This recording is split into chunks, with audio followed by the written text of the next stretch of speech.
Hello and welcome to Business Today Television. I'm Siddharth Zarabi and we are here at the India Today Group Studios at the B20, the precursor major event of the business community from India and worldwide, just before the main G20 summit. And with me, Mallika Srinivasan, the chairperson of Tractors and Farm Equipment Limited. She's also the chairperson of the Public Enterprises Selection Board. And most importantly, the chairperson of the G20 GVC Council. Thank you very much, Mallika, for being here with us. I just managed to catch a brief part of your presentation at the opening plenary. And the main word that stuck out was, how can India and the business community ensure that there is resilience in our economy and industry? Explain to our viewers what that really means. Thank you. Thank you for inviting me to this. And I think today resilience is the theme that is uppermost in the minds of businesses, policymakers, and governments. And I think all of us have come to this conclusion based on the insights that we gained during the years of the pandemic, followed by geopolitical developments, which severely disrupted supply chains around the world. And we all know we lost over $8 trillion in global GDP. It's picking up again. Global trade took a hit. Every economy took a hit during those times. And based on that, and I think we've come to focus on building resilience, both at a national level and at a company level through our global value chains, as resilience being center stage. Intrinsically linked to resilience is the concept of energy security and climate change.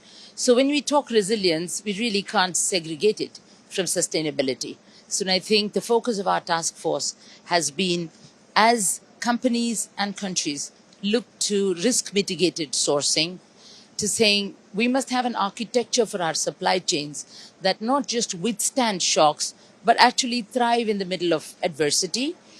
When we talk about that, what is it that we need to pay attention to? How can we encourage global cooperation in building this resilience? And I think that's been the focus of our discussions.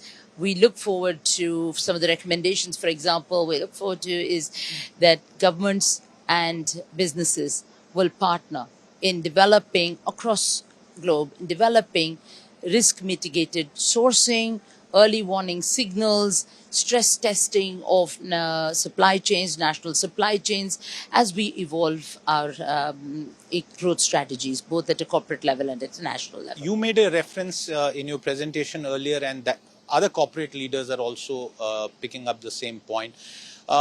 Explain to our viewers in terms of how resilient India is from the time of the pandemic starting to now, because there's been a lot of focus. Individual corporates, the government, and the global shift has really meant that people have to be fundamentally resilient. How has the business landscape transformed?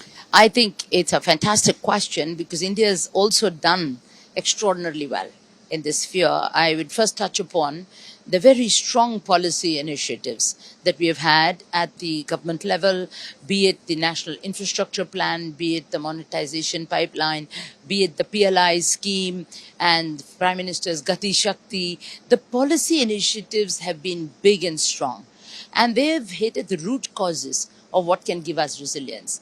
Infrastructure, cost of logistics, or energy cost. All of this can give us both Atmanirbharta as well as real resilience in the face of any shocks. And I think India is doing well. Our progress, for example, on renewable energy has been admirable. 40% of our installed capacity is already green energy, way ahead of the 7-8 years ahead of the deadline to achieve that number. So I think India's policy framework and environment for resilience and growth is growing in leaps and bounds. We've moved 79 positions up in the ease of doing business. And all these moves contribute to creating an ecosystem and environment where individual businesses can develop their strategies for sourcing, risk mitigated sourcing. FDI inflows have been strong. Everyone's looking to say which are the big opportunities that we market, both market-wise as well as investment destination-wise. What are the big areas that we can look at? And India certainly figures in one of them. Absolutely. We've interviewed Prime Minister Narendra Modi, his only interview that he has given to any media house on the G20, and that's going to be out just in practically a few hours from now. But the question that I want to ask you, and many viewers may not realize that your company and the sector that you operate in has a very good feel of Bharat. It has a very good understanding of what's happening on the land. Uh, since we talk about transformation, sometimes people say, oh, you only talk about high level corporates, the big guys. What about the small guy? What about the Aam Aadmi? How is this transformation and all that you are in fact discussing and proposing going to help improve the lives of the Aam Aadmi? So if you look at India, the India story, we took 67 years to get to the first trillion in the economy. Then we look at 5 years, 8 years for the second trillion. And then we took it 5 years for the third trillion. And Prime Minister Modi has a well-defined agenda to take us to the number 3 position in the world economy. And if you really look at that, how has that happened? It has happened on the back of this very important point that you raised of inclusivity. Inclusivity, financial inclusivity, digital inclusivity, these have been the 2 big themes, and they've touched the heart of rural India. They've touched the farming community. They've touched rural livelihoods. And I think that's what's enabled the change. Today we have electricity. 99% of our villages have electricity. We are providing housing, clean toilets. All of that is really about giving a much better livelihood for our rural communities, our agricultural communities. And I think this inclusivity, particularly I'll call out again digital and financial inclusivity, has been the reason for India's rapid growth and transformation. And we look forward to the next trillion in the economy within the next 2 years.